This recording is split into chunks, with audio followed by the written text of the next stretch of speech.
excited for this video because it is my first video in my first apartment series. So basically I was trying to think of like what would have been really helpful for me when I moved into my first apartment, and I am such a planner. If you watch my videos, you know that I plan and plan and plan things, and for like the whole entire year before I moved into my first apartment, I obsessed over every single thing and just tried to have it all planned out. And I, from my experience, just know that there were so many things that like I didn't know going into my apartment, from what can I afford, like how much are apartments around here, how do I organize my bills, how much is all of this furniture gonna cost, like how much do I have to save for all of the apartment essentials, how many months of savings should I have for this apartment, how do I organize my bills, what apartment essentials do I actually need. Like the list goes on and on. There was just so much that I didn't know about, and there weren't really any resources out there to help me. So I decided that I was going to do an entire series on first apartment and like first apartment questions, and I wrote a list down of every single thing that I know that I wish I would have known before moving into my apartment. But I also asked on my Instagram, I did one of those like question boxes and asked, what is your first apartment questions, or if you moved into a first apartment, what do you wish you would have known? And I got so many good questions and just responses. So now for the foreseeable future, every single week I'm going to do a first apartment video on like the first apartment topic, and I'm gonna hit a different topic in every single one. And obviously I'm no expert in first apartments, so I'm just gonna be completely going through like my experience and what I did and how much all of my bills cost and how much all of my apartment costs and like how much I paid for products, just like things like that, just to try to help you out as much as possible. So hopefully it actually is helpful, but I know that I would have liked watching this. And I don't know, I just feel like a lot of people don't talk about like a lot of things that should be talked about and would be really helpful to know. So this series is all about that, and hopefully just getting you as prepared as possible for your own first apartment. And then this video's topic is all about what I pay for my apartment, so how much my monthly rent is, and then what utilities I have and how much my utilities are every single month.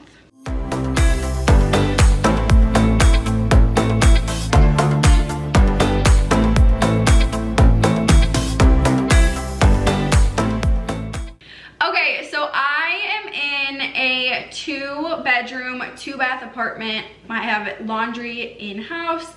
I'm trying to think of what else I have. I have a lot of closets. It's pretty big. I want to say it's probably like 1,000 square feet. And I do have a garage with that. And I am in Wisconsin.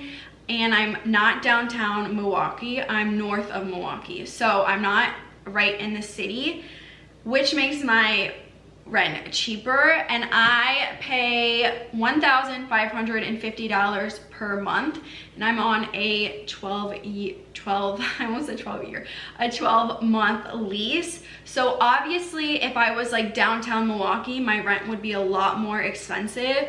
Plus I would also have parking on top of that. Since I'm not, my rent is less expensive. And I will say that I think that my apartment is a really good deal. Like usually we have other apartments in the area that are like $200 or $300 more and don't have the amenities that my apartment has. So like I have a gym, I have a pool.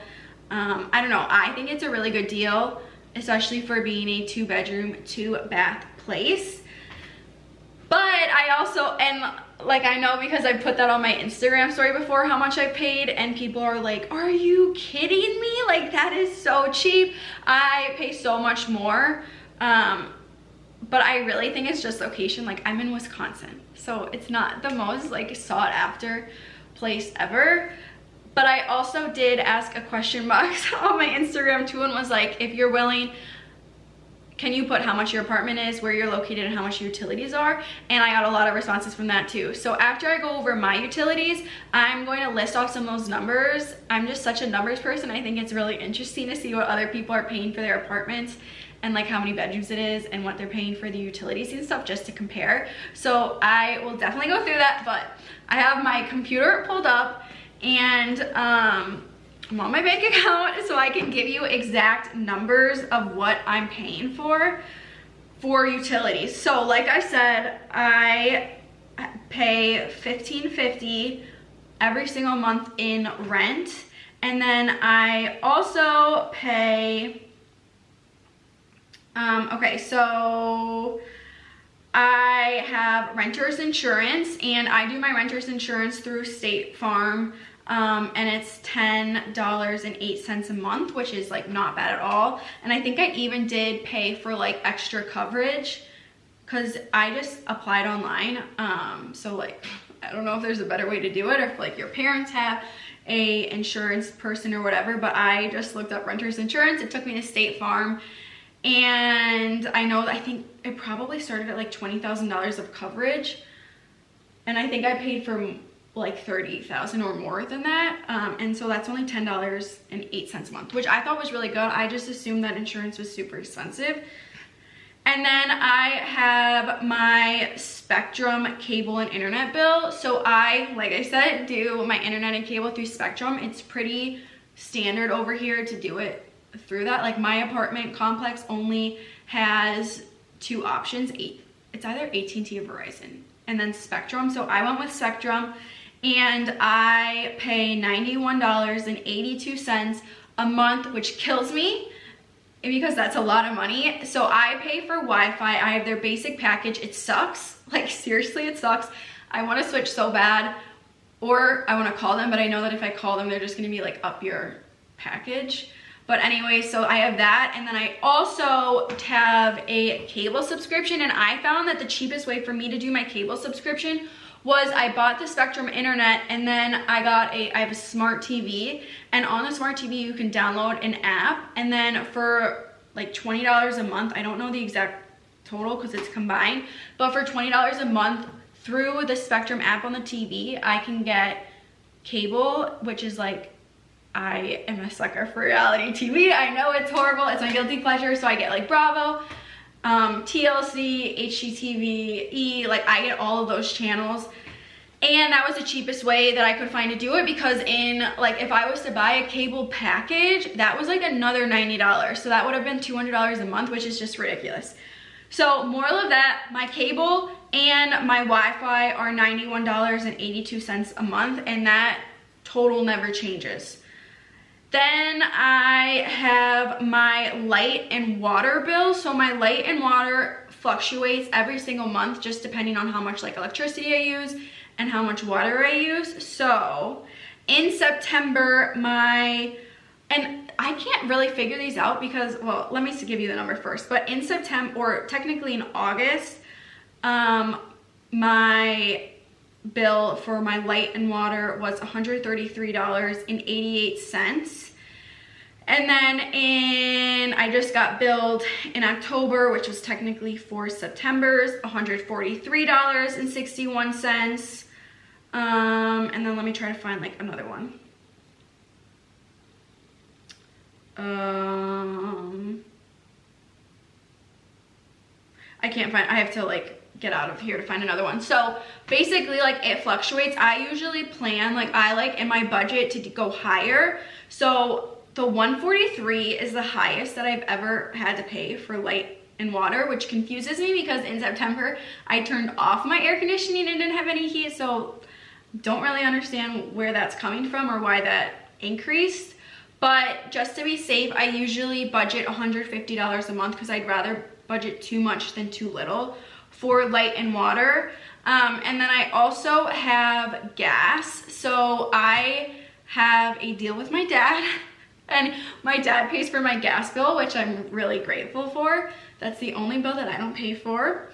And that's mostly because my sister's living with me right now because of this whole world situation, and she's in college, but she stayed home for a semester and she's living with me. Not that you need to know all of that, but I have like a gas range, and then I have a fireplace, which is gas. Oh, that's another thing, is I pay extra for my fireplace. I pay $50 a month extra for that. So yeah. So anyways, I have gas in here, and I don't know how much that costs because he covers it, but I did get one bill, and I believe it's like $50 a month. But I should just text him to see how much it is, and I'll put the response like right here to try to help you out.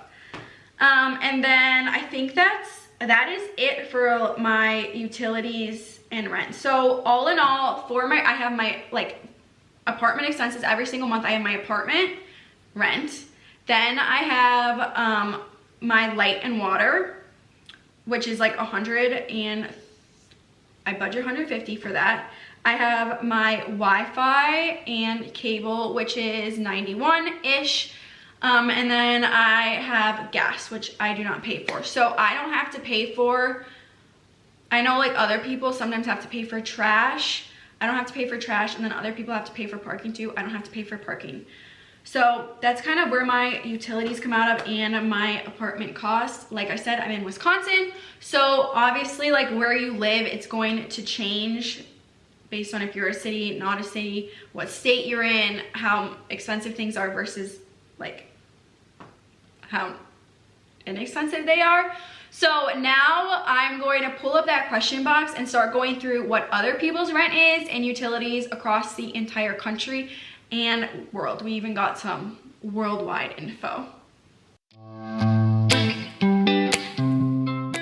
Okay, so this is just ironic. This is actually one of my best friends. She lives in Milwaukee downtown in the east side, and she has a 1-bedroom. Her apartment costs $1,200 a month, and then parking is $150 extra, and her utilities are around $160 per month. Then another girl lives in Oxford, Ohio. She's in a 4-bed, 4-bath, and I'm going to assume that this is her cost for like per person. So she's, okay, let me repeat. She's in Oxford, Ohio. She's in a 4-bed, 4-bath, and she pays $500 a month. And the only utility that she has to pay for is electricity, which is $80, so $20 a person. And then let's see. So in Toronto, Canada, this girl pays $1,500 a month for a 2-bedroom, but she says that that's insanely cheap for Toronto. So that's what I pay too. That does sound insanely cheap for Toronto because I feel like Toronto's so expensive. A girl in Miami, she lives in South Beach. She pays $1,300 for a studio, and her utilities are around $100.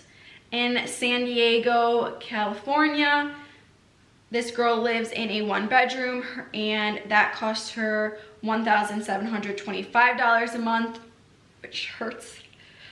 But San Diego's so expensive. Outside of Baltimore, Maryland, this girl pays $1,680 for a 1-bedroom apartment. And then another girl in Maryland, this is crazy. I did not realize that Maryland was so expensive. Another girl in Maryland, in Columbia, Maryland, pays $2,300 for a 2-bedroom with a loft.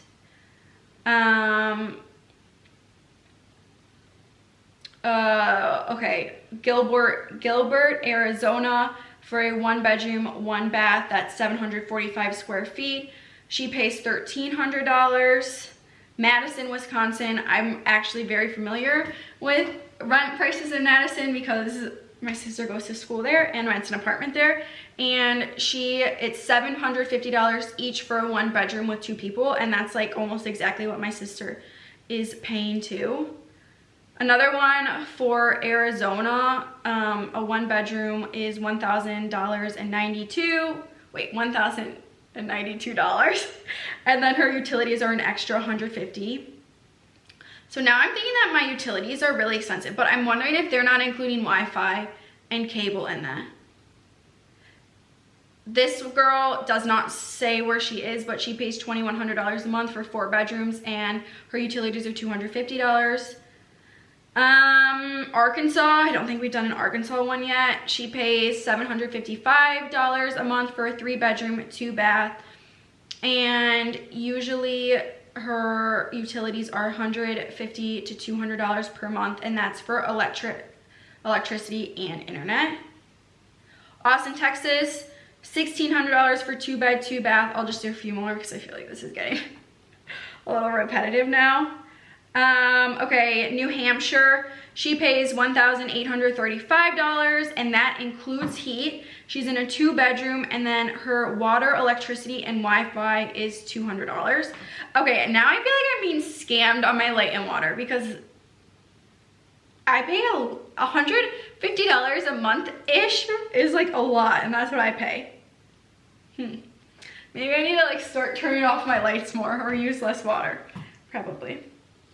Okay, East Tennessee, she's in a student apartment, and it's $600 per person, and there's 4 people in it. It's 3,100 square feet, so 660 times 4 is what their entire rent would be. Okay, we'll do just like 2 more. Houston, Texas, $1,400 for a 1-bedroom. Water is $30, and electricity ranges from $70 to $80. I'm gonna put a blog post together with all of this information too, and in that I'll list like every single one of them. So if you want to find someone who lives near your area, then you can just like see it there, because I have like over like 600 of these. Okay, I'm not gonna do 600. I'll just do the, you know, whatever. Okay, and then one more. Okay, last one. Rent is $675 for 3-bedroom, 2-bath, and she shares the bathroom. And this is in Boca Raton, Florida. That'd be really embarrassing if I was pronouncing these wrong. But her utilities are $45-ish per person. So hopefully that helped you kind of grasp what other people are paying for. And just like, I knew nothing about utilities. I literally had no idea how much to expect to pay for them, or I don't know, like I just didn't know anything about utilities. And I kind of knew more about like apartment prices, because you can just find those online, but no one ever talks about utilities, and the apartment really doesn't give them out to you either. So hopefully that was helpful for you. And then next week's first apartment video, let me see, I have it written down on my calendar. Okay, next week's first apartment video is all about how much I saved before moving into my first apartment. So like how much I made sure I had in my bank account before I actually got my first apartment, so I could feel not stressed and not broke. So that will be coming out next week, but make sure to follow me on Instagram at @Sophia Lee. I post all types of like apartment decorating, just organizing tips, cleaning hacks, just kind of like all about first apartment, since I'm in my first apartment. And then make sure to subscribe to my channel if you have not, for more of this first apartment series. And then also, if you have any questions that you want to know, please leave them down in the comments. I have like a long list of ones that are really good already, but I would love to add some more and just kind of grasp what is the most like what has the most questions, because I will make sure to get to those questions first. So that's all I have for you. I hope you enjoyed this first video in the first apartment series.